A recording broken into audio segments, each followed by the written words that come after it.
Hello, everyone. I'm really very happy to be here and to share some ideas with you. I think this is an amazing event and we can just spread some positive energy around the world, which we all will need very much.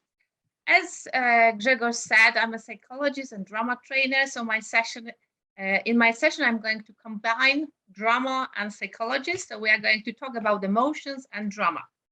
And I think that we all experience different emotions, the whole range of different emotions. And that's quite acceptable because we need all of these emotions. And as language teachers, we can offer to our students even more than language education. We can teach them some life skills. We can teach them how to control and how to manage the emotions, especially nowadays when we live in these difficult, challenging times.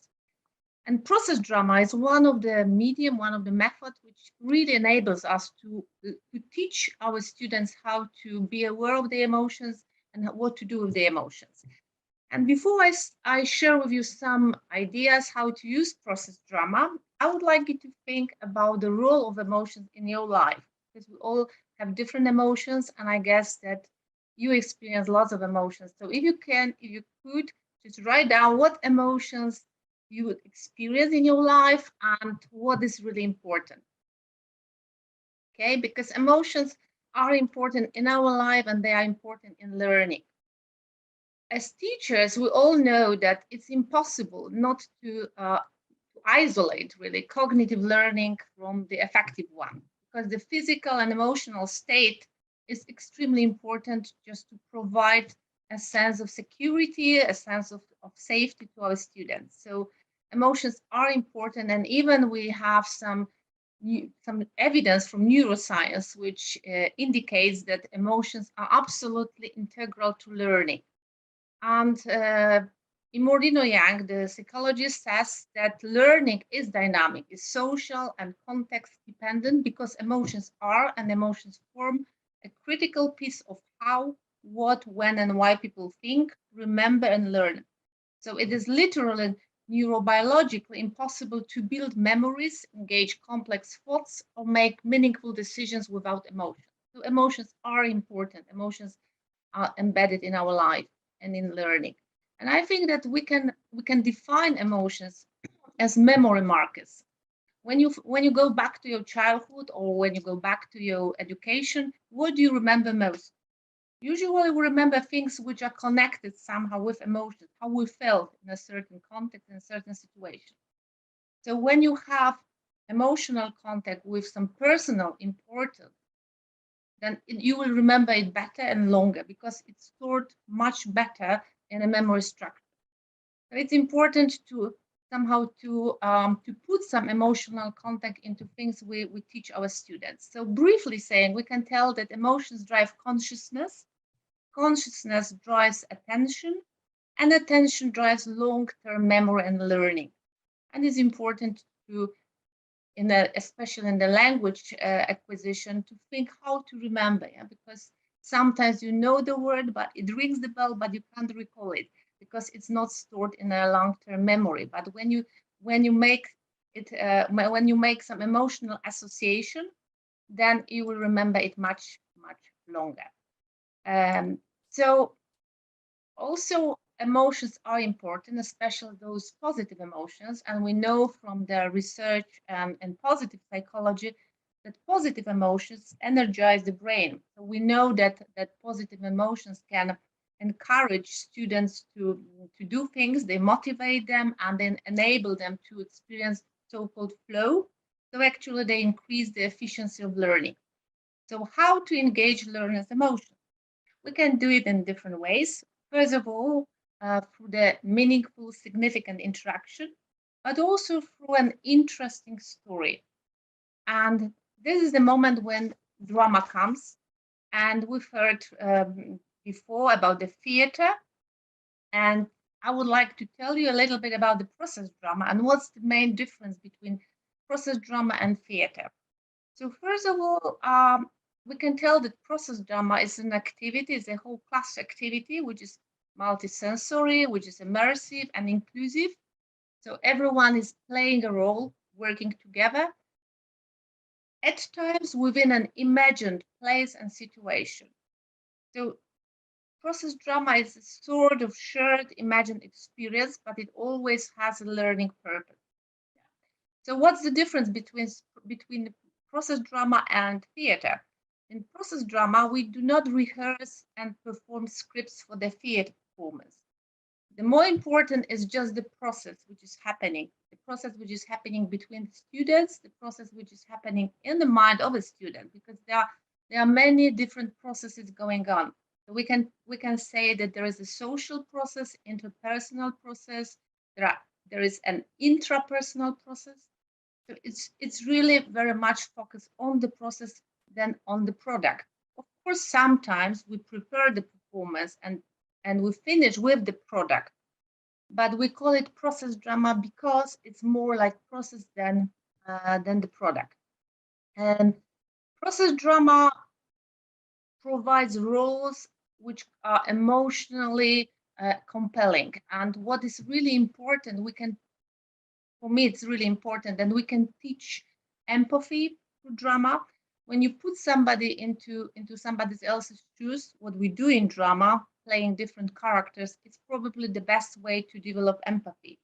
And students are really emotionally engaged in the process. Of course, the drama situation can be fictitious, but the emotional engagement and empathy they stimulate is real. Because even if you create a very fictional context, what students really experience when they go through is very real. That's why we can talk about so-called distancing effect in drama. So you create a fictional context depending on what you want to teach, what issues you want to explore, or what linguistic competence you want to teach your students. But even though it's fictional, actually you explore some real emotions, real problems. But the fiction is very important because it gives your students a sense of security, a sense of safety, and a sense of belonging. But in the language classroom, we all know that very often students cope with linguistic fear, with linguistic anxiety. And drama gives this fictional context which makes the students feel safer, because if they make the mistakes, they can always tell that that's not them, but the characters they play. So it's really very important. And why do we pretend? Because drama is very much based on pretending. Pretending is important because it keeps the neural pathways active and it strengthens neural connections. We all know from neuroscience that it's important. The connectivity is very important. And also it moves us from the here and now into the as if and what if. And it's nothing different than creativity. And so drama is very creative because we can move, we can use our imagination in a really unlimited way. And drama, we also use the phrase called metaxis. This is a term introduced by Plato, but then used by theater directors. And one of them, Auguste Boal, says the metaxis is the state of belonging completely and simultaneously to two different autonomous worlds. So it captures somehow the tension of the dual perception of the world. Because on one hand, we're in a fictional context, but on the other one, we're in reality. And it creates amazing energy. So metaxis is this energy which we can take from both worlds. And I think that the second language acquisition, or a second language in some ways also opens up a different world. And I always say that in each language, you can somehow reveal a different self. So we can be very different in each language. I don't know if you can tell it about yourself, but me personally, I can notice the difference, how differently I behave in different languages. And so when I speak Italian, which is my really favorite language, I think I'm really very expressive. I'm emotional, I'm different. I love English too, of course, but I think that somehow we reveal different emotions with different selves. So it is in a way being on the edge of two different worlds. And in drama, we use lots of different strategies and lots of different conventions. They are very well known by actors, by theater directors, but in drama, we use them as the techniques just to build drama, to help students to focus on drama, to stimulate their attention, their thinking, also their interthinking. It stimulates their talk and action, always within imagined context. So there are many different drama conventions and drama techniques. I guess that you know some of them, but very often we just stick to role playing or improvisation, but there are many more which we can use. And I would like you to invite you to my virtual drama classroom. And in drama, very often we use some books, we use some poems. And today I would like to invite you to work with me on drama, where we are going to use the book by Chris Wummel, The Saddest King, just to give you the flavor of process drama, okay? So if we were all in the classroom, I would like you now to move around the room and freeze into a statue that depicts the emotion I will call out. You can do it if you have a space and you can walk around the room, just do it. But if not, just sit comfortably in front of a computer, okay? And now I would like you to close your eyes, and I will be calling out different emotions, and I would like you to feel the emotion and try to express this emotion through your body, through your face, and through your whole body. Okay, are you ready? So again, take some really deep breath. Close your eyes for a while. If you want, you can walk around. If not, just sit comfortably. And I would like you now to feel sadness. Try to feel with all your body.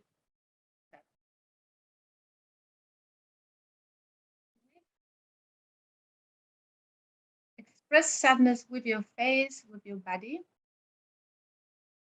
All right. Now I would like you to feel pride. Try to be as proud as possible. To express it with your face and with your body. Okay. And now love. Feel love in your body, in your face, and express love. Hold your body with your face. Right. Okay, now nervousness. Try to feel nervousness in your body and express it.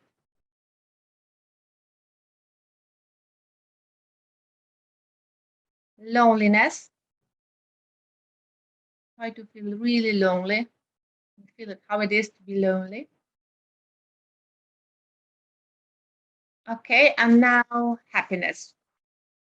Try to feel happiness and express your happiness with your whole body and with your face. Okay. All right, you can open your eyes. And I would like you to tell me if you notice any differences in your body when you were depicting different emotions. Was it different? Mm-hmm. Absolutely, yes. Okay. Mm-hmm. Yeah. So what's really the difference? When we feel different emotions, even different muscles are activated. Yeah. Negative emotions, physical contractions in body, definitely. Yeah. So you can feel it in the body that it's very, very different. Okay. Thank you for that. So this technique is called physical theater or physical mapping, and or we can one of the technique which we use was in the classroom, in the real classroom, it would be movement or still image. And this activity really prepares students to link personally with the key theme in the story. I haven't told you about the story, and I haven't told you the story because we are going to explore it through drama. And now I would like to invite you even more into my virtual drama classroom. And the drama will will be set in a town long, long time ago. There are no machines, there are no mobile phones, there are no cars, and you will create the town. So I would like you to become an object or a building that is a part of the town. Okay. So for instance, you can be a bench, you can be a tree, you can be a church, you can be a bakery, whatever. And when you enter this space, if it was a real space, you would enter the space in the middle of the classroom. But now just enter our virtual space and tell me or tell us what object or what building you are. For instance, I can say, I am the bench. People sit on me and laugh together when they are tired. So tell the object and then what you do, or what people do on you or with you. Okay. I'm the kite, tree. Yeah. And I think it depends, of course, on the level of proficiency of your students, but you can ask your students to elaborate a little bit. So I am a tree which, for instance, observes the people who are walking in the market square. Okay. People rest under I'm a tree, people rest under the shadow of it and eat its fruits and enjoy the environment. Wonderful. Okay. Church, candy house, fantastic. Well, so this technique is called talking objects. Before I tell what it is, I would enter the space as the king, and I would tell, I'm the big statue of the king, of your beloved king. We all love the king. His face is always happy. Okay. So this is, as I said, the convention or the technique called talking objects. And this strategy, I find this strategy extremely useful in a second language acquisition because, first of all, it makes students more engaged in drama, but also it allows to practice a language of description. You can practice different patterns and structures depending on what you really want to practice with your students. And you can use it really at many different levels of proficiency. Sometimes it's enough to say, I'm a tree, I'm a church, I'm a bench. And sometimes you can just ask your students to use some pronouns, some adjectives. You can say, I'm a wooden barrel, which I was standing in the corner when, to different patterns, okay? I'm fed up of the bench. I'm fed up of seeing you sitting here. I want to be alone now. Okay, thank you for that. Okay, so it can be really used in different ways. You can also ask your students to make a map. Map making is also possible, and especially with younger students, it works very well because they love drawing, so they can draw a map of the town, of the kingdom. And why is it important? Because a map provides a visual representation, an organizer. It's a reminder of the setting that could be added to later. So, and we always have different students in our group. So some students can have difficulty with imagining and visualization. So when they see something real, such as a map, usually it helps them to imagine the setting. Okay, so also the map mapping is possible. Next convention, which is really, really very powerful, is teacher in a role.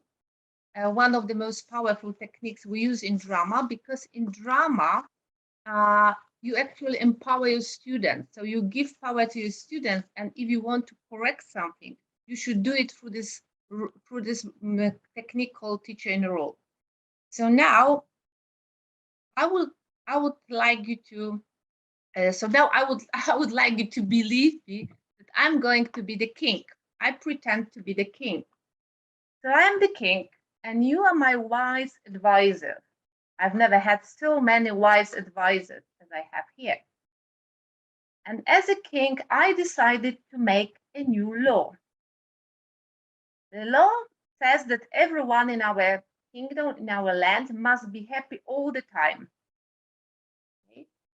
And you, as my wise advisors, can comment on this law. What do you think? Is it a good law? Out of the role.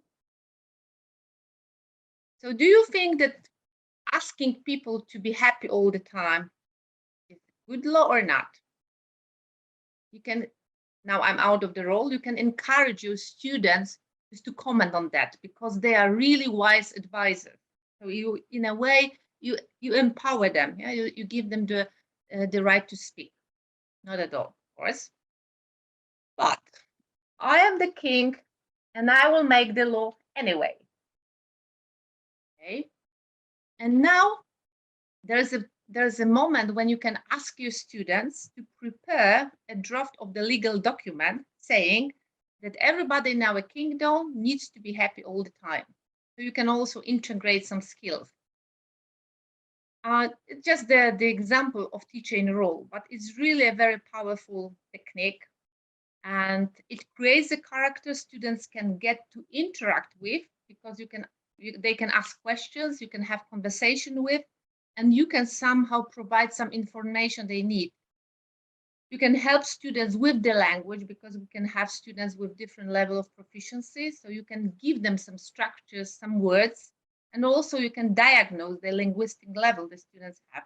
You can ask some questions, you can collect some information, and you motivate your students to talk. Because in drama, we need we have to need some tension. We build the tension. So a teacher in role is one of the techniques which allows teacher to control a group and to control a dynamic. It's really, really important, because it facilitates the language production. You can use it in different circumstances, and depending what you really do. Okay. And now one more technique. So now I want you to be townspeople. You have heard a rumor that there is going to be a new law introduced in our kingdom. So you are walking around the market square, let's say, or our virtual market square, and you are gossiping. You are spreading some rumors about the king. So what can you say about the king? And me as a teacher, I'm also walking around, okay, and just providing some information or some question. I can say, what do you think about our king? Maybe he's completely crazy. How could he introduce such a stupid law? Okay? Or what happens if someone loses a beloved person, or if somebody is heartbroken? So what other gossips of rumors we can hear? Give me some. The king is not real king. Yes, the children would say that. He's making difference in our life. King must be joking. The king loves women. He isn't in good mood. Okay. Yeah. There are lots of different gossips and rumors. Okay. So students usually go around and they gossip, and they like this technique. It enables students to loosen up in a role, and I think it's just more natural, when it's like in a contrast to the previous technique, and they are less individually on the spot, so they can relax a little bit more, because they are going around, and it's very good for students with different special educational needs, because this technique enables them to do it at their own speed and rate, and use the vocabulary they know. And also you as a teacher can approach them personally and help them with some words. So they can also generate and gather thoughts, ideas from each other when they go around and gossip. And it also reveals their thinking and understanding of the key issues and problems. So then as a teacher, you can use this information in or out of the drama. It's really a very good technique you can use.